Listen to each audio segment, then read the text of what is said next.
السلام عليكم ورحمة الله تعالى وبركاته. مرحبا بالطلبة والطالبات، أتمنى أن تكون في أتم الصحة والعافية. اليوم سأشارككم موضوعا في مادة الفيزياء الخاص بالأولى بكالوريا بيوف. Donc c'est un exercice très intéressant, donc je voudrais que vous maîtrisez bien votre notion en cours et vous attaquez bien sûr cet exercice. Mais avant tout, il faut bien avoir un bagage sur tout ce que vous avez vu dans la leçon du travail, parce que ça concerne le travail d'une force, comment le calculer, comment représenter une force et comment enfin calculer la puissance d'une force. Donc on va commencer. On dispose d'un chariot de masse 80 kg qui se déplace le long du trajet N, A, B, C, D, E, constitué de deux parties comme le montre la figure ci-dessous. Donc il y a une partie NA circulaire de rayon R dans laquelle on néglige les frottements. Il y a la position du chariot, elle est repérée par l'angle θ, le voilà. Il y a la partie ABCD, voilà. Le chariot se déplace le long de ce trajet par l'action d'une force F, voilà, constante, c'est bien important, de valeur F, est applicable ou bien est appliquée par un câble de masse négligeable faisant un angle alpha avec l'horizontale. Voilà, j'ai représenté l'angle alpha. Donc il y a une force bien sûr le chariot le long de ce trajet. Le chariot est soumis à une force de frottement toujours opposée à son mouvement et de valeur F égale à 200 newtons. Je pense que l'exercice est bien compris. Donc vous avez les données ici et vous n'avez qu'à répondre aux questions posées. Donc la première des questions était de représenter les forces qu'ils exercent sur le chariot dans les positions N et BC. Donc pour la position N, donc le chariot, donc il est soumis bien sûr à son poids. Donc il est soumis à son poids et puisque les frottements sont négligeables, donc bien sûr, alors là on aura une force opposée au poids qui est la réaction du sol. Donc si on passe à BC, donc BC, donc toujours on aura une force du poids appliquée au centre, donc toujours perpendiculaire au sol, voilà la force P, et qui fait un angle, si vous voulez, un angle, voilà, si je repère, voilà le repère que je peux maîtriser comme étant ça Y et ça X. Donc, puisqu'il y a un frottement ici, donc la force sera de cette allure. Donc, la force R, je m'excuse parce que j'ai pas ma règle avec moi. Donc, voilà R. Donc, cette force de frottement, puisque le mouvement se fait dans ce sens-là, alors la réaction de frottement sera, il aura une tangente, bien sûr, R, T, qu'on note généralement F, et on aura une réaction normale Rn. Voilà la représentation de ces forces. Donc, la deuxième question, montrer que le travail du poids de N vers M est là, cette expression-là. Donc là, normalement, le travail d'une force, vous savez que le travail d'une force et surtout le travail du poids, généralement, du N vers M, il a une règle, donc mg, Zn moins Zm. Sachant que Zn, c'est l'altitude au point N, c'est R, et Zn n'est autre que R cosinus de θ. Donc, on aura le travail du poids de N vers M, c'est mg, je peux mettre 1 en facteur, 1 moins cosinus de θ. Voilà son expression et vous pouvez déterminer sa valeur. Donc la valeur, je ne vais pas me tarder, c'est à vous de faire le calcul. Déduire la valeur de travail du poids lorsqu'on se déplace de N vers A.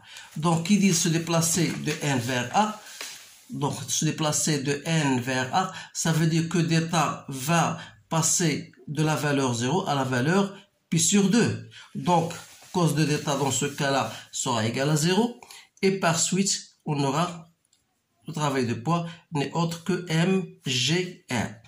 Voilà la déduction du travail. Je passe à l'autre question, les questions. Donc ça, voilà, une question de représentation, c'est déjà faite. La question 2, c'est montré. Voilà. Et la question 3, A, le travail. On vous dit le travail du poids du chariot. Donc, calculer le travail du poids du chariot sur les parcours BC, CD et DE. Donc, le travail du poids le long du trajet BC, c'est toujours, j'écris la règle MGZB moins ZC.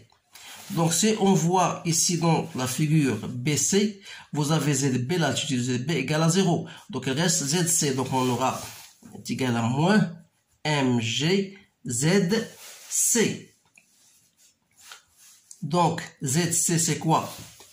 ZC, c'est cette altitude-là que je peux appeler H et que je peux calculer à l'aide de sinus de bêta. C'est-à-dire que, en général, c'est moins MG.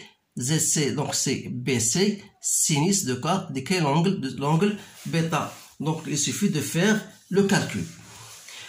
Ça, c'est le travail du poids le long MGC. Donc, je peux le calculer. Donc, j'ai trouvé moi, si je ne me trompe pas. Donc, égal à quoi? Égal à moins MG, c'est-à-dire moins 800 fois 20 fois sinus de 30 degrés. Donc, je trouve moins 8000 joules. Donc, c'est un travail moteur. Donc, on peut dire que c'est un travail, puisqu'il est négatif, donc c'est un travail résistant. Donc, c'est un travail résistant. Donc, maintenant, je veux appliquer ce travail-là pour le poids, le travail du poids le long CD. Donc, le travail du poids le long CD, vous savez que d'après la figure, CD est horizontal et le poids il est toujours perpendiculaire à CD, donc son travail sera nul. Il reste le travail du poids le long le trajet DE. Trajet DE, oui. Donc de D vers E. Donc c'est quoi? C'est toujours MG. Voilà. Je dis ZD moins ZE. D'après la figure, ZE égale à 0, donc c'est MZ de D, c'est-à-dire l'altitude de D que je peux utiliser dans ce cas sinus de gamma. Voilà gamma, cet angle-là. Faites attention là. Donc sinus de gamma, je peux trouver Z de D. Donc c'est MG, donc DE sinus de gamma. Donc, je peux faire le calcul. Donc, c'est 800 fois DE, c'est 29,4 sinus de 20 degrés. Donc, je trouve 7953,28 joules. C'est-à-dire, il est positif. Donc, c'est un travail moteur. Donc, je passe à l'autre question, déduire la nature du travail du parcours dans chaque parcours. Donc, c'est travail moteur ou bien travail résistant. Et là, c'est un travail nul. Donc, la question qui suit, c'est B. Calculer le travail de la force F sur le trajet BC, CD et DE. Le travail de la force. Donc, le travail d'une force en général, c'est quoi? Le long du trajet BC, c'est F. Pour du scalaire BC, c'est-à-dire c'est F, BC, cosinus de l'angle que fait la force avec BC. Et ça, c'est une question très intéressante. Vous avez, voilà la force F et voilà BC. Donc, le travail que fait F avec l'horizontale, c'était alpha, et le travail, et l'angle F1, et l'angle que fait BC avec l'horizontale, c'était bêta. Donc, si vous bien remarquez bien qu'il s'agit ici de alpha moins bêta. Donc, la force F, voilà, il fait un angle de alpha moins bêta avec BC. Donc, voilà BC et voilà la force. Donc, cet angle-là n'est autre que alpha moins bêta. Donc, je dis, voilà, cosinus de alpha moins bêta et je fais le calcul. Donc, 450 fois 20 fois cosinus de 10, je trouve 8863 26 joules. Donc maintenant, je passe à la question, l'autre travail de la force F le long du trajet CD. Donc c'est F fois CD, produit scalaire CD. Donc c'est F CD, cosinus de l'angle que fait cette fois-ci F avec CD. Donc F avec CD, c'est toujours c'est alpha, c'est facile. Donc cosinus de alpha, donc c'est 450 multiplié par CD, c'est 12, cosinus de 40 degrés, donc ça me donne 4136,64 joules.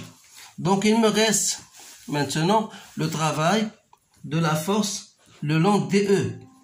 Donc c'est F DE, c'est-à-dire c'est F DE cosinus de l'angle que fait F avec DE.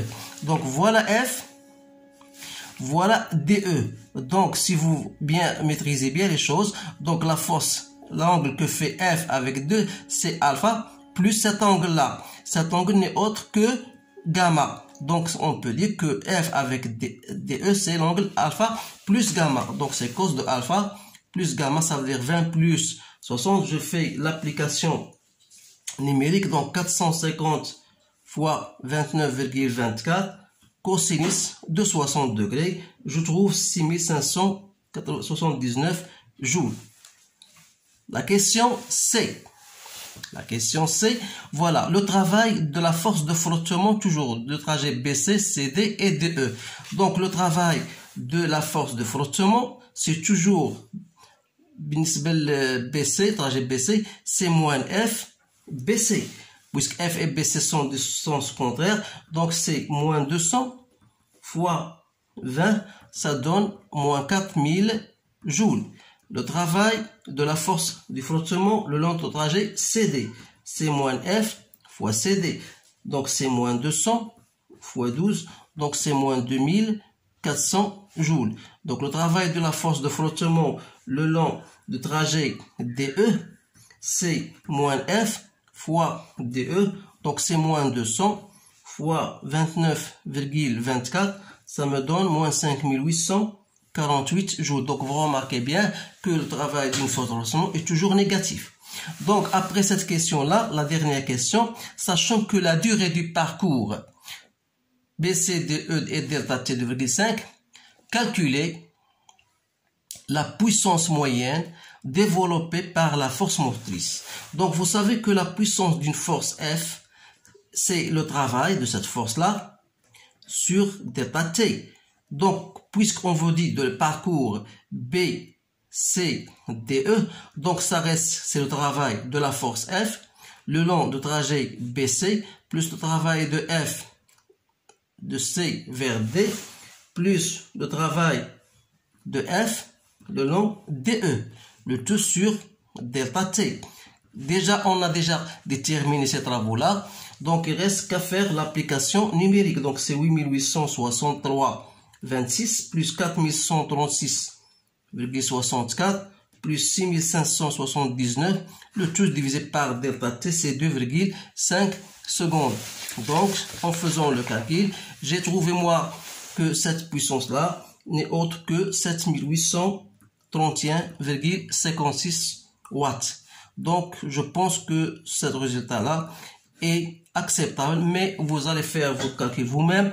Et si jamais vous trouvez que cela ne coïncide pas, je m'excuse, donc ce sont des fautes. Mais l'important dans tout ça, c'est d'appliquer les formules. Comment savoir déterminer le travail d'une force? Et il faut quand même savoir maîtriser comment déterminer l'angle entre une force et un trajet, un parcours quelconque. Donc c'est ça le plus important.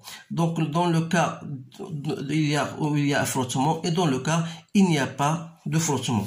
إذا أتمنى أن تكونوا قد استفدتم من هذا التمرين، والحمد لله هو أمامكم الآن. ممكن أن تضعوه أمامكم بطبيعة الحال وتقرأوه بطريقة متريثة وتجيب عن جميع الأسئلة التي هناك وتقارن الأسئلة. إذا كانت هناك أخطاء يمكنها أن ترسلها لي حسب التعليقات ديالكم، وأشكركم وأتمنى لكم التوفيق. إذا إلى اللقاء، أمل اللقاء بكم في حصة قادمة.